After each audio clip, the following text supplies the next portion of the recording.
Hello, કેમ છો બધા? આજે સોરી અને થેન્ક યુ વિશે વાત કરવી છે. રોજબરોજના જીવનમાં આપણે જે શબ્દોનો વારે વારે ઉપયોગ કરીએ છીએ એ શબ્દોની વાત કરવી છે. એ એટલો બધો બોલાઈ ગયો છે. તમે ને હું બધા જ આપણા વ્યવહારિક જીવનની અંદર અથવા દિવસની અંદર આપણે ઘણી બધી વાર આ બધા શબ્દોનો પ્રયોગ કરીએ છીએ. એની અંદર ભાવ કેટલો ઉમેરાય છે એની તરફ આપણી ક્યારેય દ્રષ્ટિ જતી નથી. ક્યારેક કોઈક નાની મોટી મદદ કરી દીધી, ક્યાંય કશું કાપ્યું તો થેન્ક યુ કહી દઈએ છીએ. સહેજે સહેજે આપણા મોઢામાંથી થેન્ક યુ નીકળી જાય. કશું પણ આમ કોઈને અડી જવાય કે કાંઈ પણ એ થાય તો સોરી હા ભાઈ, સોરી. કાંઈ બોલાઈ ગયું, કોઈને આમ ડિસ્ટર્બ કરી દેવાયું અજાણતા કંઈક નાની બાબત માટે તો તરત મોઢામાંથી સોરી નીકળી જાય છે. આપણને એમ લાગે કે પશ્ચિમના દેશો જે આ સોરી ને થેન્ક યુનો ઉપયોગ કરે છે કેટલા સભ્ય છે. આપણી અંદર તો એવું કશું છે જ નહીં. આપણે જે ભારતીયો જે છે એની અંદર તો આવી કોઈ પરંપરા નથી, કે ગુજરાતીઓની અંદર આવી પરંપરા નથી વારે ઘડીએ સોરી કે થેન્ક યુ કહેવાની. પણ આપણે બોલતા નથી, પણ એની અંદર આપણે જીવીએ છીએ.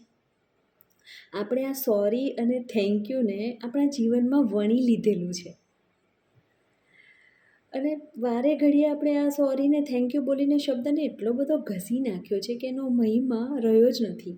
એ શબ્દ એટલો બધો એની મર્યાદા અને ગરિમા ચૂકી ગયો છે કેટલેક અંશે કે મોટે ભાગે આપણે જેના જવાબદાર છે.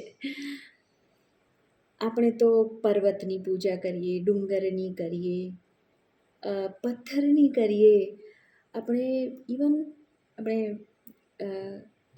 નદીની કરીએ, આકાશની કરીએ, આપણે દરેકની પૂજા કરીએ છીએ. આપણે એ કૃતજ્ઞતાનો ભાવ સદાય આપણી અંદર રહેલો જ છે.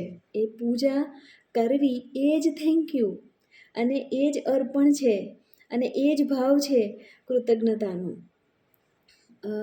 મારા બા જ્યારે પણ રસોઈ બનાવતા ત્યારે થોડું જે જમવાનું હોય રસોઈ બનાવેલી એ અગ્નિમાં મૂકે.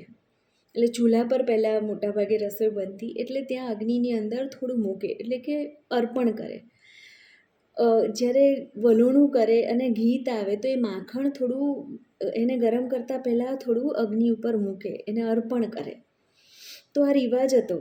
ગામડાની અંદર ખેતરમાં પાક પાકે તો પહેલો ભગવાનને અર્પણ કરવા જાય. ત્યાં જે પણ નજીકની અંદર મંદિર હોય તો ત્યાં પહેલો પાક અર્પણ કરવા માટે જાય. ખેતરમાં શાકભાજી કર્યા હોય તો પહેલું જે શાકભાજી ઉતર્યું હોય તો ભગવાનને અર્પણ કરવા જાય. તો દરેક વસ્તુ પોતે પછી જ ઉપયોગમાં લેતા પહેલાં ભગવાનને અર્પણ કરતા. એ કૃતજ્ઞતાનો ભગવાન પ્રત્યેનો એ થેન્ક યુનો જ ભાવ છે. આપણે શબ્દ થેન્ક યુ બોલતા નથી કે ભગવાન થેન્ક યુ, પણ એ આપણે આભાર જ પ્રગટ કરીએ છીએ. એ પૂજાના રૂપમાં પણ આપણે કરતા હોઈએ છીએ કે ભગવાન તે અમારા ખેતરની અંદર, એ જમીનની અંદર તમે ફળદ્રુપતા મૂકી, તમે સમયસર વરસાદ વરસાવ્યો અને ખૂબ સારો એવો પાક પાક્યો. તો આ બધી કૃતજ્ઞતા છે. તો દરેકમાં ભગવાનનું ઇન્વોલ્વમેન્ટ છે એવું આપણે માનીએ છીએ અને આપણે કૃતજ્ઞતા વ્યક્ત કરીએ છીએ. અમારા ગામમાં લગભગ દર 3 વર્ષે તો ગામમાં પાણી આવે જ, પૂર, નદી આમ છલકાઈને ગામની અંદર પ્રવેશે.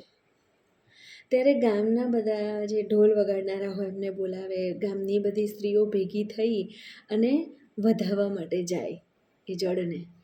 બરાબર, પૂર છે, ઘણા ડરતા હોય કે પૂર આવ્યું. અને આપણા એવા રિવાજો સંસ્કારિત થયા છે કે આવી જે શક્તિઓ છે, જે જળ છે, અગ્નિ છે, વાયુ છે, એને આપણે પૂજીએ છીએ. કેટલેક અંશે આપણી એવી ભાવનાઓ ત્યાં જોડાયેલી છે કે એ શક્તિઓ આપણું રક્ષણ કરે છે હંમેશા. અને એટલે જ આપણે એમના પ્રત્યે એક પૂજ્ય ભાવ રાખીએ છીએ. તો આ બધું આપણા સંસ્કારોની અંદર, આપણા વ્યવહારોની અંદર સંસ્કારિત થયેલું છે. જુદું નથી જરાય.